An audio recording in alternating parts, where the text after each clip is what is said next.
before the show starts.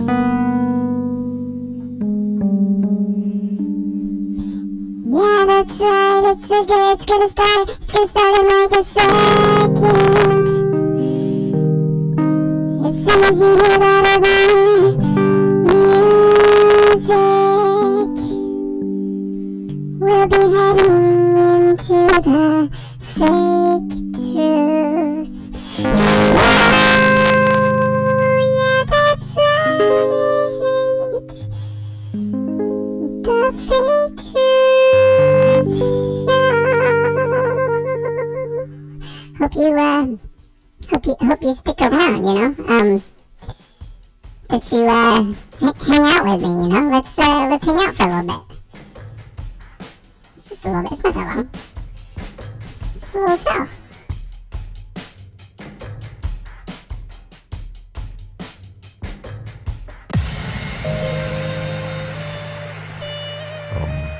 Check. What up? What up, dogs? Welcome to the show. Jeez, it is, again, just a little later in the day than I was hoping to get started on this. I think, I'm sure a lot of you guys are going through this as well, right? Now that you have all this free time, this space, this room in your lives where you're sort of stuck at home and maybe your job is, if not completely lost, reduced in a very extreme manner.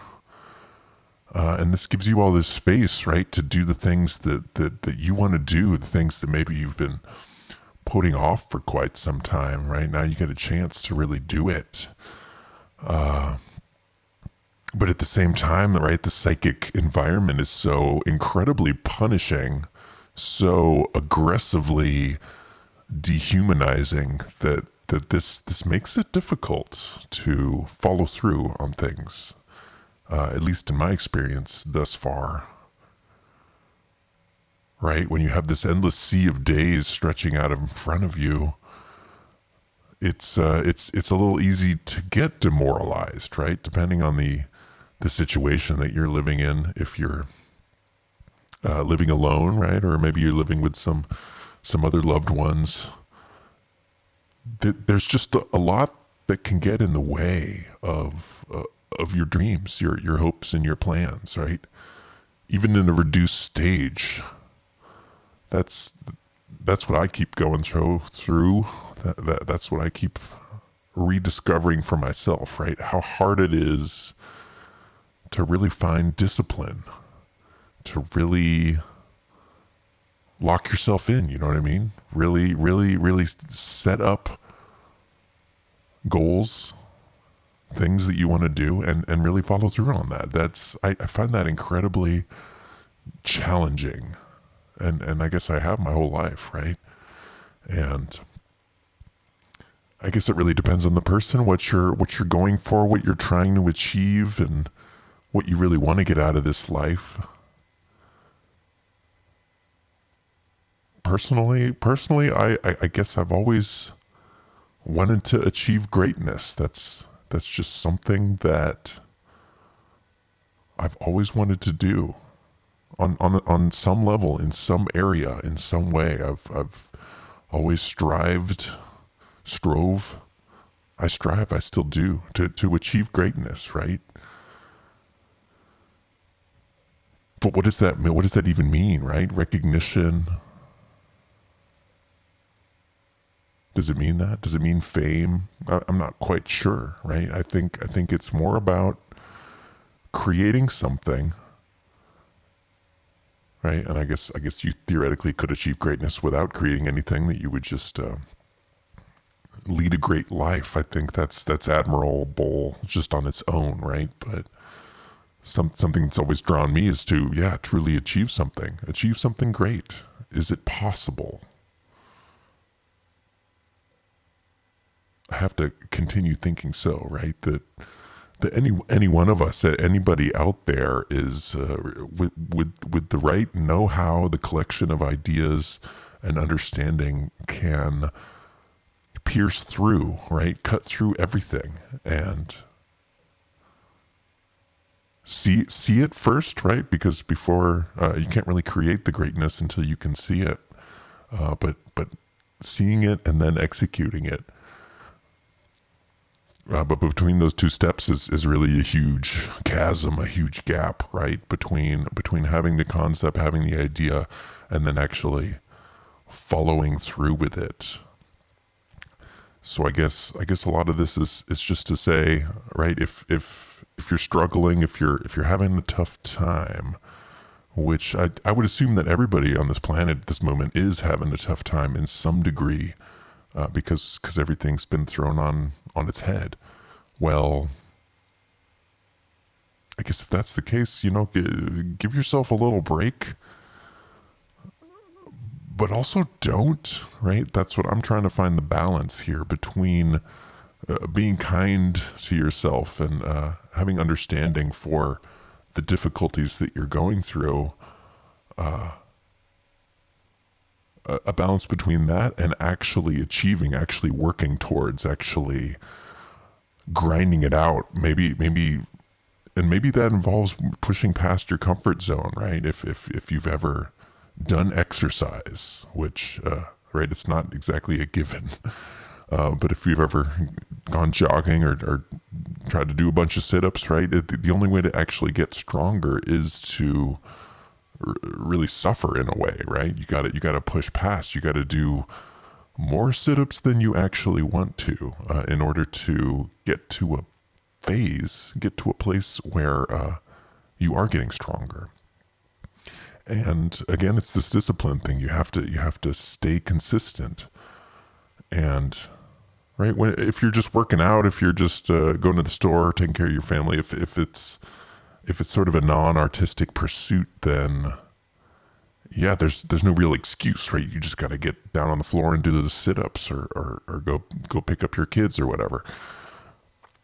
But when it's in this other realm, in this like artistic sort of self-creation period, and especially if nobody's actually asking this of you, right? If it's coming completely out of your own volition, this striving towards greatness, right? That's nothing. Somebody can't give you a job to achieve greatness, right? Because it's not a given. You might not make it, but if you never try, then, well, yeah, then you're just never going to try. You're never going to get anywhere with that. So, yes, just some more musings on the nature of our reality. But right, I am definitely trying to format this show in a way that it is interesting to myself and to others as well. So, with that being said, let's just take a little look over here. Where's my button? Where's my button at? There we go.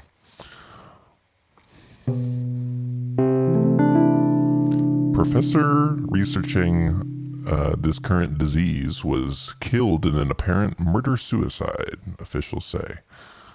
Dark. Super fucking dark. Jazzcore dark. This is an interesting story, I guess, making the rounds, coming from CNN just a couple of minutes ago. The University of Pittsburgh professor on the verge of making a, quote, very significant findings. Researching the disease, according to the university, was shot and killed in an apparent murder-suicide over the weekend. This researcher, who was in fact Chinese, which, right, they love to do some race baiting here, point out that according to Detective this guy, Cole Hepp, zero indication that the targeting was due to him being Chinese.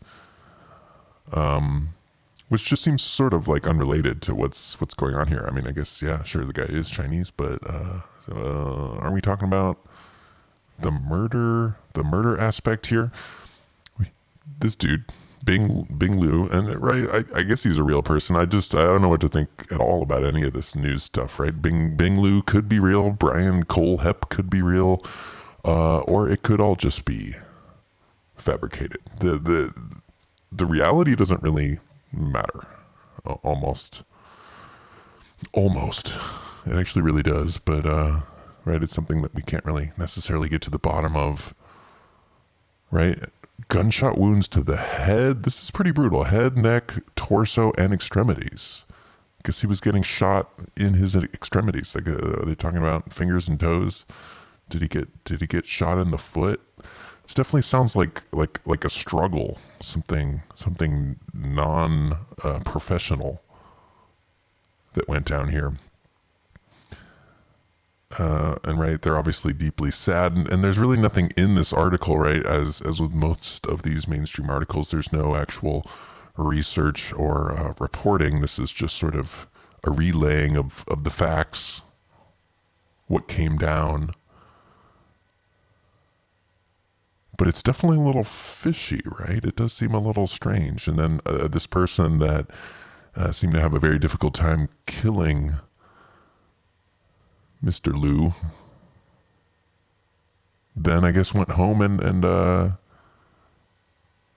killed himself, which again also super dark. Investigators believe in this unidentified second man was found dead in his car, shot and killed Liu in his home before returning to his car and taking his own life. Right, so sounds like on the surface like this is all just sort of, I don't know, maybe jealousy or something even unrelated to the virus. But then it also makes you wonder, right? They chose not to cover this up or not report on it at all. They chose to report on it. So what is the deal there? Is there something going on? Because I mean, maybe it's just my mind, but this makes it seem like, right, maybe this guy really was onto something, right? They're saying very significant findings. I guess that's something you would say when the person is dead. You wouldn't say, right, in relation to this whole perseverance, determination conversation, right? The university's not going to admit, well, this guy was way off and just kind of fucking around. He didn't really have any good research. Of course, they're going to say that he was moments away from discovering the cure to this entire problem. And then for whatever reason, this unknown assailant went over to his house, shot him in the foot a bunch of times, and then went home to his own car and killed himself. I mean, gruesome scene, no doubt about it. But right, so many questions still. Is it real? Is any of this actually a true story?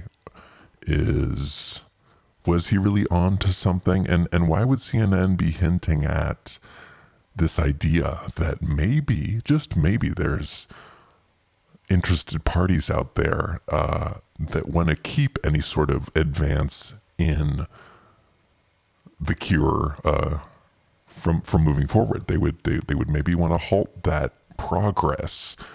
Although, right, it makes you wonder. Oh well, I mean that, but without the cure, we're never going to be able to get back to normal. We're never going to be able to, right, just get back to our regular lives where we hug and shake hands and go to the movies and entertain ourselves outdoors. Right, I think we all want to get back to that in a certain sense, but there also seems like there could be a lot of money, energy, et cetera, behind keeping the current situation going on as long as it possibly can, because, well, yeah, everybody's just getting totally wrecked in the face. Jazz chord, wrecked. And maybe, just maybe, that is something that certain people want to continue for at least a little bit longer, and that any sort of, right, somebody else can find the cure, I guess, a little bit later, and researchers are always going to be researching. You can't stop all of them, but you can go over to, right, you can keep tabs on the people that are really making progress, and then just go over to their house and shoot them in the foot, and then get some other assassins to then go stage the suicide of the guy that you MK'd Ultra to go get to kill that, right?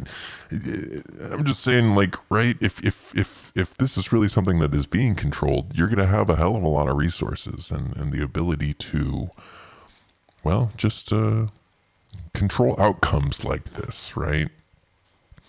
So that's the CNN look at this, but I did want to check out Zero Hedge because, right, it's good to look at other sources, but they're saying the same kind of stuff.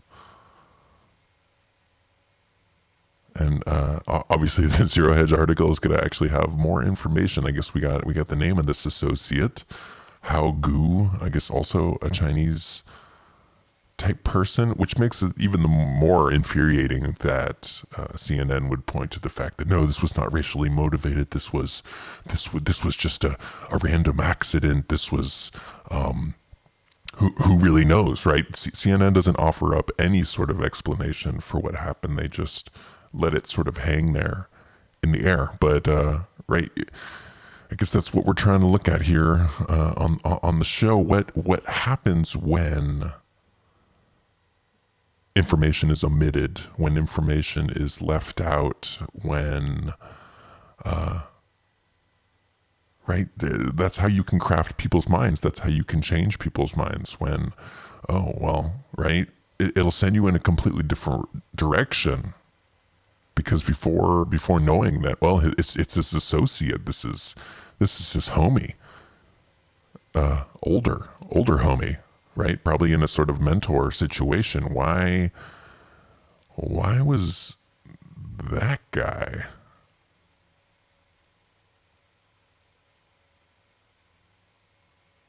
the killer? What is, right? And they're saying bizarre. I guess it is bizarre. And here's a picture of the dude. And we get a little bit longer quote here from Zero Hedge. Bing was on the verge of making very significant findings towards understanding the cellular mechanisms that underlie this disease infection and the cellular basis of the following complications.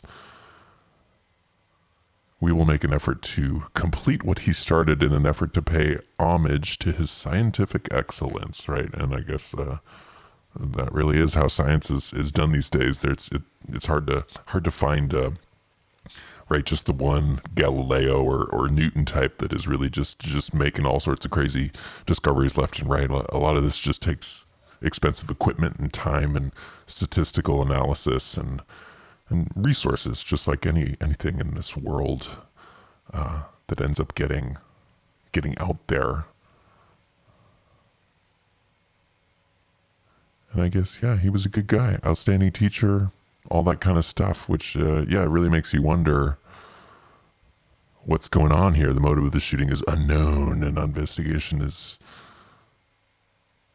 ongoing, right? But what is it? I guess I'm not personally going to get to the bottom of it here, but I figured it was worth calling attention to. Now, speaking of other things worth calling attention to, this lady's very confusing to me, right? In a series of Lifetime actors that just seem to endlessly dance over our screens, right? This is the show that can't get canceled.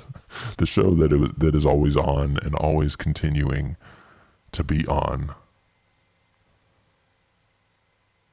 The show of I guess politics and the world stage, whatever you want to call it. And Miss Ruth Bader Ginsburg has definitely been on this stage for quite some time. She must have.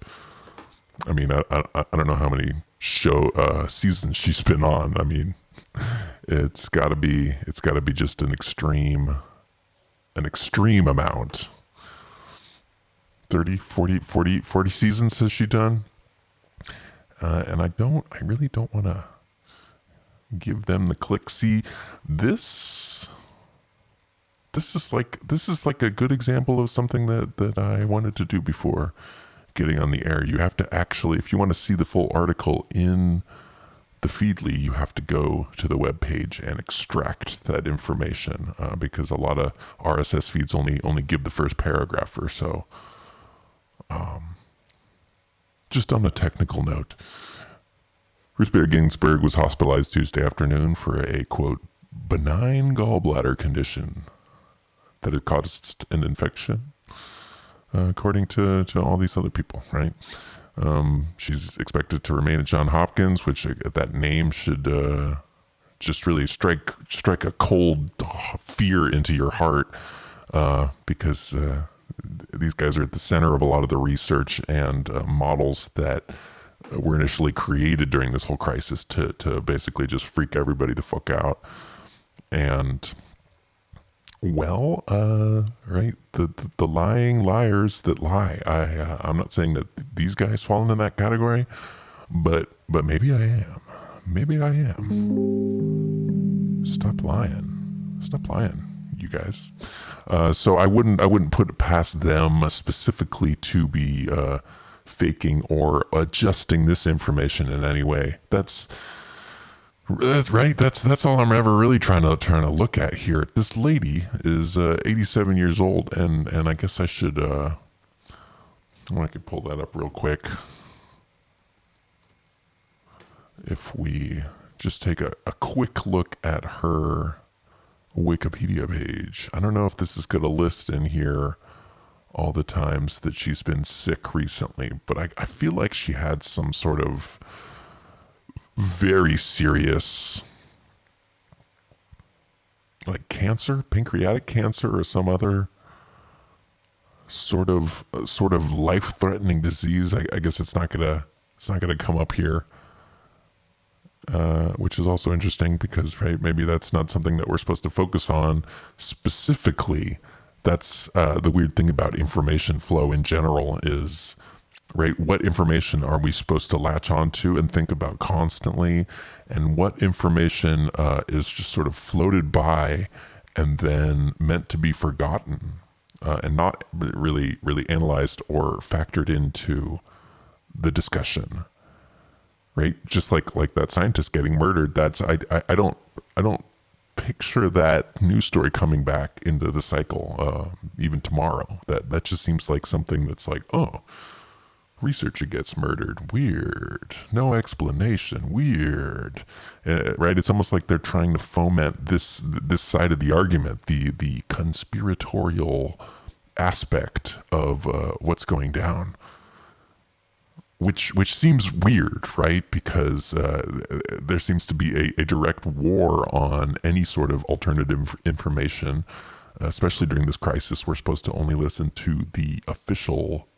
outlets about, right, numbers and what's going on and how to behave and all that kind of stuff. You shouldn't be listening to anybody like me about stuff anymore, right? That just seems to be the trend that we're moving towards, right? Which makes it even more curious to me that they would have all of this still just sort of inserted and vetted and pushed out by these major outlets, these conspiratorial aspects of this whole event. Why, right? Is that just further increase the divide and push these things forward? I'm still on the fence. Right? But anyways, back to Ginsburg, right? She obviously is super old and does stuff constantly all the time. Has to go to the Supreme Court, and these guys have been in the news recently because, right, just like everybody else, they can't meet, they can't hang out with each other. So they're also having to do the Supreme Court over Zoom and dealing with all those technical difficulties. But the other interesting aspect is that, right, they have released these to the public. You can actually see these people's faces now, whereas I guess before you couldn't watch it live, but I guess they release the audio sometimes, or it's curated. I'm not sure. At any rate, this, right, the Supreme Court has always been sort of a monolithic, inscrutable organization that decides the fate of America and therefore the entire world with its decisions on what's going on here, right? And this lady has been just critical to the Supreme Court, and I guess one of the last liberal voices left on the court which would make sense, again, why, if, just say hypothetically, she were to die of a major disease, as old people are known to do, that maybe they would find a body double, spruce her up, and get her back out there. Maybe change her earlobe a little bit, accidentally or on purpose. Right, but a figure like this, a figure like Ruth Bader Ginsburg, sort of can't be just left up to fate, right? It's just too important for the moment that this person is not left to do whatever they want, basically, right? If she's not being told directly exactly what to say and what to decide on a lot of this stuff. But the fact remains, she is here, at least in the official narrative, that she's alive and she participated in the questioning on Monday and was talking about stuff. But yeah, the lady she seems like super sick, and she's been sick for a very long time. And what are the chances that during one of these hospital visits to the infamous John Hopkins, what if during one of those visits they were able to trade her out, basically? If this was a play, if this was a TV show, well, I guess it's not really. If it was a TV show, you really would need to have the same person. People would be able to tell, I guess, a little bit, but a lot of this is being filmed, right? And who knows if they've done that in a major TV show, if they've had an actor and then that actor gets difficult or dies or something, that they trade that actor out and without telling anybody put in the body double. But they do it all the time in theater and plays, right? Sometimes somebody gets sick or doesn't show up that night, and the understudy has to go on. They have to be ready. They got to be ready to get out there, and that's I guess that's all I'm saying. Like, what are the chances when it comes to these high stakes things, right? And we all know our own lives. Sometimes you're just not feeling your best. Sometimes you get sick or you get tired, or maybe you have to be too many places that day. And I'm not 87 years old, but I'm guessing, knock on wood, hopefully I get there, that at that point I'm not going to be wanting to have full days out running around, talking to people, having meetings, right? You're going to want to spend some time relaxing. I would think.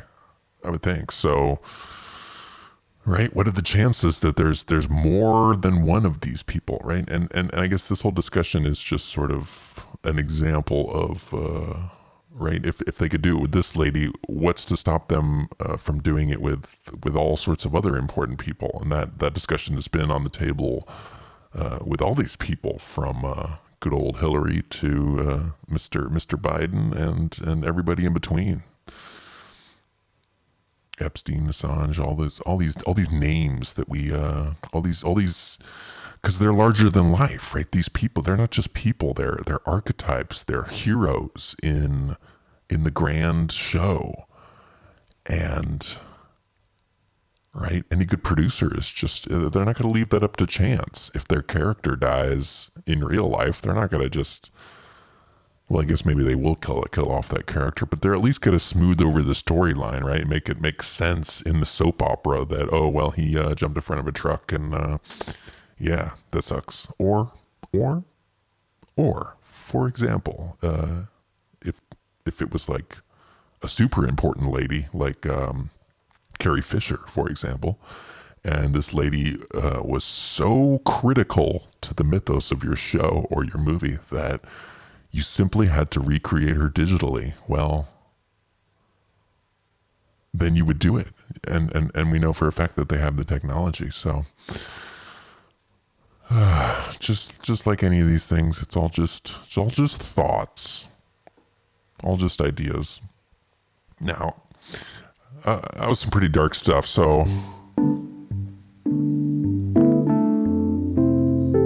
I wanted to lighten it up a little bit here at the end. 5-year-old boy pulled over while driving to California to buy a Lamborghini. Thank you, NBC News. This is obviously critical information here. A critical feel-good story, right? All of us have been 5 years old, and well, who doesn't want to steal a Lamborghini, right? That's just something you want to do. Well, I guess he was going to buy a Lamborghini. I guess this kid didn't really fully think this through, right? 5-year-old boy from Utah wanted his mother to buy him a Lamborghini, and since she refused, he got in her car and attempted to drive to California himself to purchase one. Which I guess a lot of holes, a lot of problems with this 5-year-old's thinking, right? There's definitely probably places in Utah, it's a very rich state, where you can buy Lamborghinis. I don't see why this kid just didn't do a little more research and search for a Lamborghini dealership there in Utah.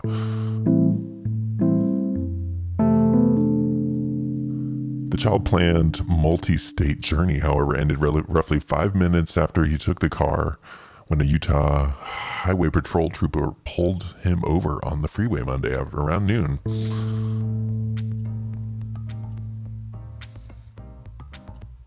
And this is something, right? This is something that I find interesting.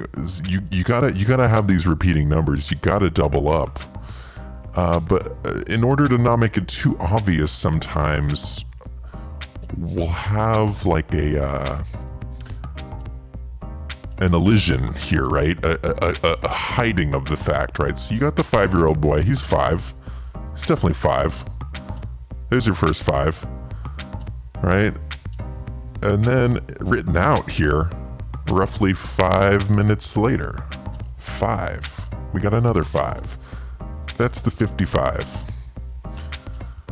And I think just like the 33-minute mark that we are swiftly approaching here, we are just 30 seconds out from that 33 mark.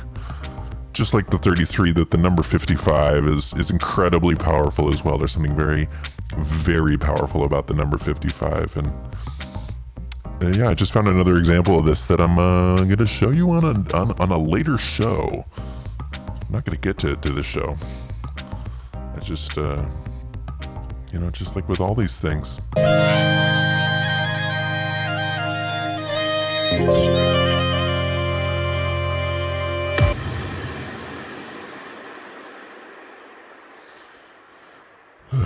Discipline, understanding, the search for truth. What does it all mean, bro? What are we even talking about here?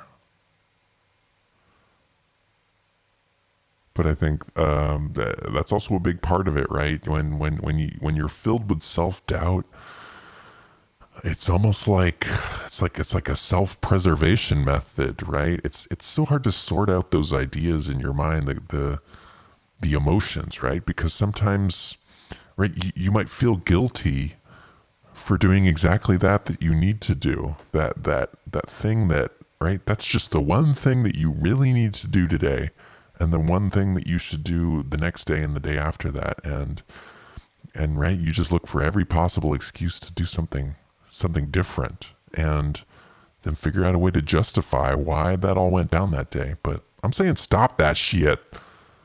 Can you just, right? And I'm talking to myself mostly here when I'm yelling about it. But I don't know. Maybe you can apply it to yourself as well. It's like,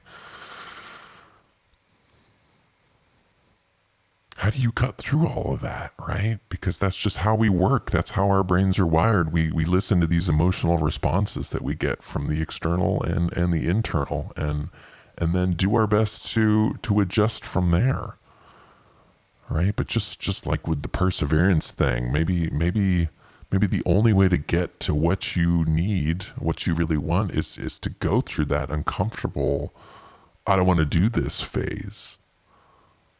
Which, yeah, it's you got to give yourself credit. It can be hard to ignore those signals while listening to the other signals telling you that, well, you just got to push on through this part, and then you got to come out stronger on the other end. I'm sure Mr. Researcher that got stabbed, shot, murdered. I'm sure he knew a thing about perseverance, right? There's no way he would have figured out the cure to this disease without being a very, right, hardworking, diligent person. And I guess you look around this world, and even if it's a fake out, there's a lot of people in this world, right? Even if it's fake, even if they're doing something horrible, clubbing baby seals, right? Poisoning children, planning the downfall of human civilization. Well, all of those things take perseverance. You got to follow through. You got to work on it.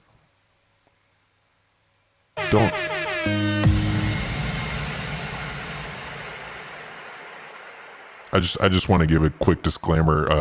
I do not condone clubbing baby seals in any way. I don't see how that could help your cause, especially at this point. Yeah, don't club baby seals. Don't do that, okay? Obviously do what you want, but maybe clubbing seals is...